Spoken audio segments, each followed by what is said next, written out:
મિત્રો જય માતાજી, જય શ્રી કૃષ્ણ. બધાને કેમ છે? બધા મજામાં છો ને? તો આજે આપણે ચાઇનીઝ હક્કા નૂડલ્સ બનાવશું. એ આવી રીતે આ પેકેટ આવે છે, એ આજે આપણે બનાવશું. તો એમાંથી આ જો પેકેટ તોડી નાખ્યું છે, એમાંથી આ નૂડલ્સ છે, એનો મસાલો છે, બે સોસ આવે છે, સોયા સોસ ને ચીલી સોસ બે આવે છે. તો આપણે હવે પાણી ગરમ કરવા રાખી દીધું છે, એમાં આવી રીતે આમ મૂકી જ દઈશું, એટલે એ એની જાતે થઈ જશે, છૂટું પડી જાય. એમાં થોડુંક મીઠું ને થોડુંક તેલ, થોડુંક જ તેલ નાખવાનું, પછી પાછું છૂટું પડવા માટે પાછું નાખશું. આવી રીતે આમ છૂટું પડી જશે હમણાં જાતે જાતે, એટલે આપણે એને બીજું કાંઈ કરવાનું નથી. જાતે જેમ ગરમ થશે ને એમ છૂટું પડી જશે.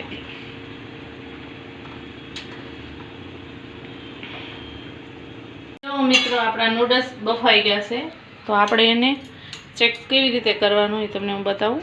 જો આવી રીતે આમ લઈ ને ચેક કરી લેવાના. જો એકદમ બફાઈ ગયા છે ને મસ્તીના.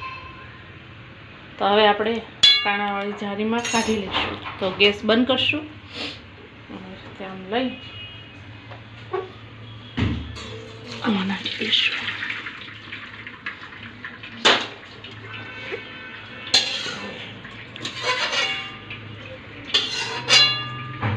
જો થઈ ગયા છે ને મિક્સ કરવાના. તો આપણે એને હવે ઠંડુ પાણી નાખી દઈશું, એટલે એની કુકિંગ થવાની પ્રોસેસ બંધ થઈ જાય. જો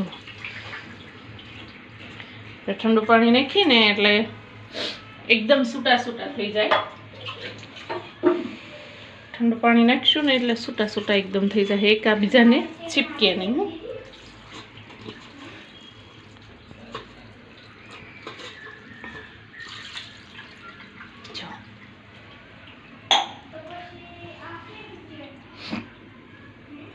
હવે જરીક એની ઉપર તેલ નાખશું.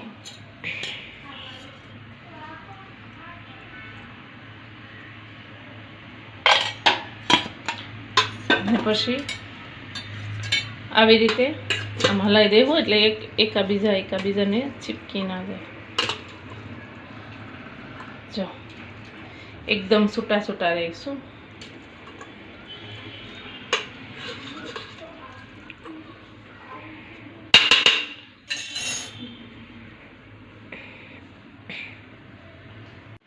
હાલો આપણે હવે નૂડલ્સનો વઘાર કરશું. એની માટે નૂડલ્સ બનાવશું. એની માટે લીધા છે ડુંગળી લીધી છે, કોબી લીધી છે, ટમેટા લીધા છે ને કેપ્સિકમ લીધું છે. તમારી પાસે ગાજર હોય તો તમે ગાજર નાખી શકો છો. પછી આ જે નૂડલ્સમાં મસાલાઓ થઈ, પછી રેડ ચીલી સોસ, મીઠું, પછી ગ્રીન ચીલી સોસ અને આદુ ને લસણની પેસ્ટ, ખાંડ, પછી મીઠું, પછી આ સોયા સોસ છે, ટમેટો સોસ છે ને નૂડલ્સ ને તેલ. તો આપણે હવે શરૂ કરીશું એને વઘારવા માટે. તો સૌથી પહેલાં આપણે ગેસ શરૂ કરીશું. એમાં એક પાવડું તેલ નાખશું, વધારે નહીં નાખવાનું.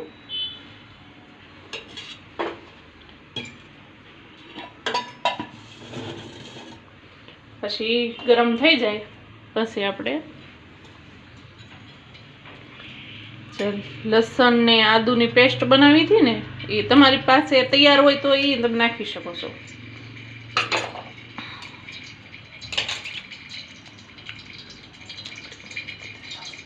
તેલ આવી ગયું છે, તો આપણે એમાં આદુ અને લસણની જે પેસ્ટ તૈયાર કરી છે ને એ નાખી દઈશું.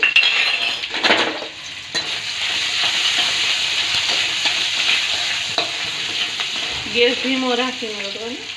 તો હવે એમાં આ નાખી દેવું ડુંગળી. લાંબી લાંબી બધું ઓલું કરવાનું ને સુધારવાનું ને એટલે સરસ લાગે.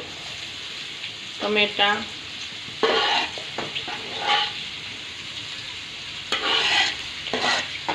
ને આ કેપ્સિકમ.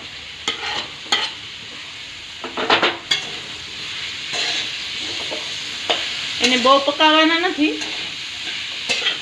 એને કાચા પાકા રાખવાના, એટલે ક્રન્ચી આવે અવાજ.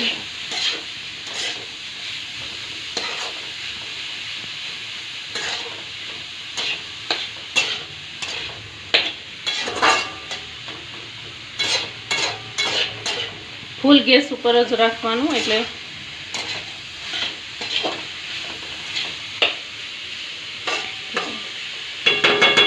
તમે બીજા કાંઈ શાકભાજી નાખવા હોય તો એ તમે નાખી શકો છો. મારી પાસે એટલા શાકભાજી હતા મેં એટલા યુઝ કર્યા. તમારી પાસે વધારે કાંઈ પડ્યા હોય, ગાજર છે એવું કાંઈ.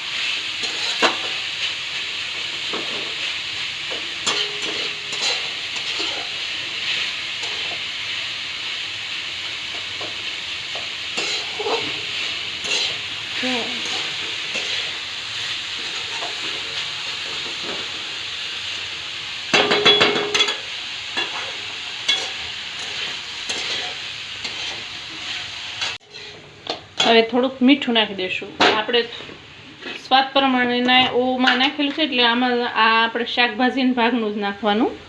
આપણે નૂડલ્સ બાફવા મૂક્યા હતા એમાં નાખ્યું હતું ને એટલે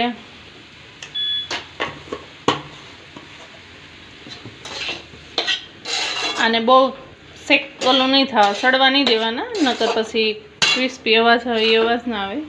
થોડીક ખાંડ નાખવાની.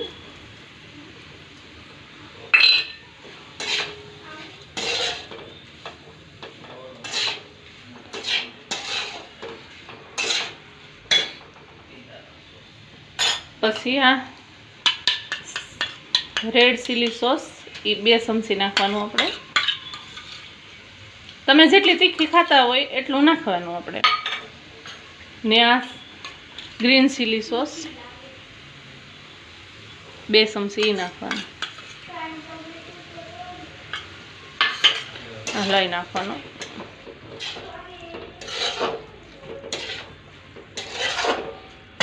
ને આપણે 2 ચમચી સોયા સોસ નાખવાનું. 2 ચમચી નાખો, 3 ચમચી નાખો, તમારા ટેસ્ટ પ્રમાણે નાખો. 2 ચમચી, 3 ચમચી ચીલી સોસ.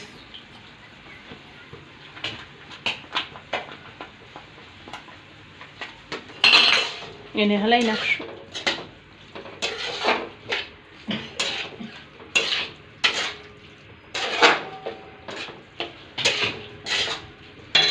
ને હવે ટમેટો સોસ નાખી દઈશું.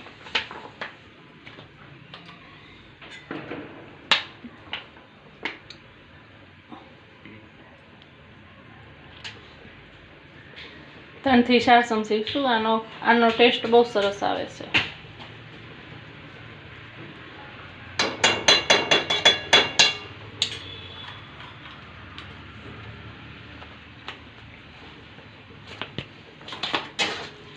જો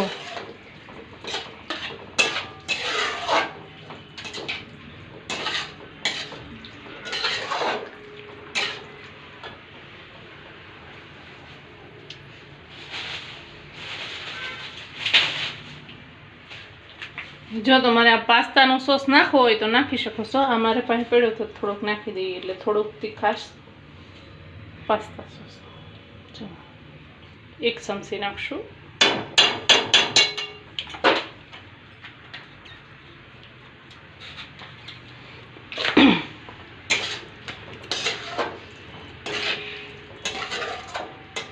બધું મિક્સ કરી દઈશું. હવે થોડોક મરી પાવડર નાખીશું.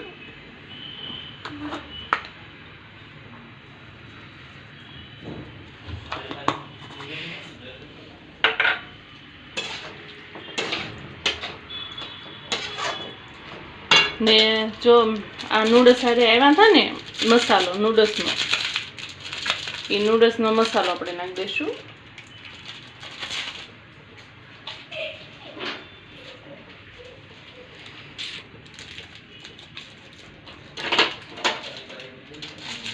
જો બધું નાખી દઈશું.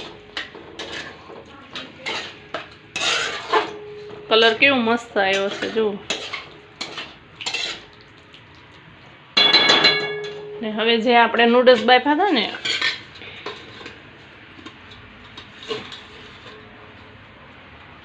આ નૂડલ્સ જો છૂટા છૂટા છે ને એકદમ,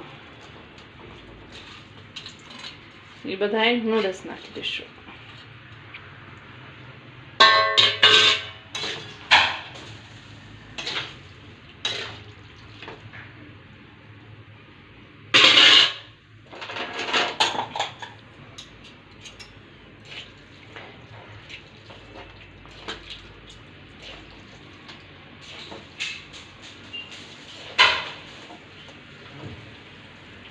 અને 2 ચમચીથી કાંટા ચમચી આવે ને એનાથી હલાવશો ને તો જ મસ્ત છૂટા છૂટા થશે. જો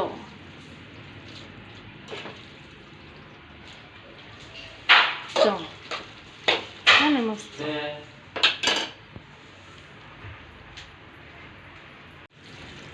એકદમ મિક્સ થઈ ગયા છે ને.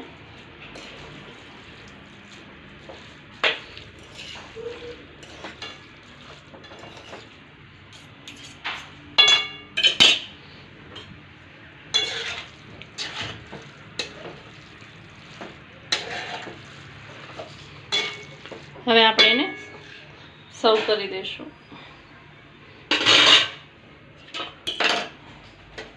ગેસ બંધ કરી દઈશું.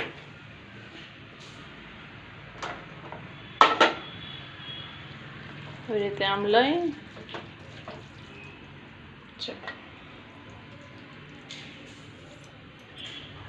ત્યાં છે ને જોઈને મોઢામાં પાણી આવી જાય એવા મસ્તના. તમારી પાસે જો વિનેગર હોય તો તમે નાખી શકો છો વિનેગર. આપણે ધાણા ભાજીથી ગાર્નિશિંગ કરી દઈશું ને થોડાક તલ નાખીને ગાર્નિશિંગ કરશું.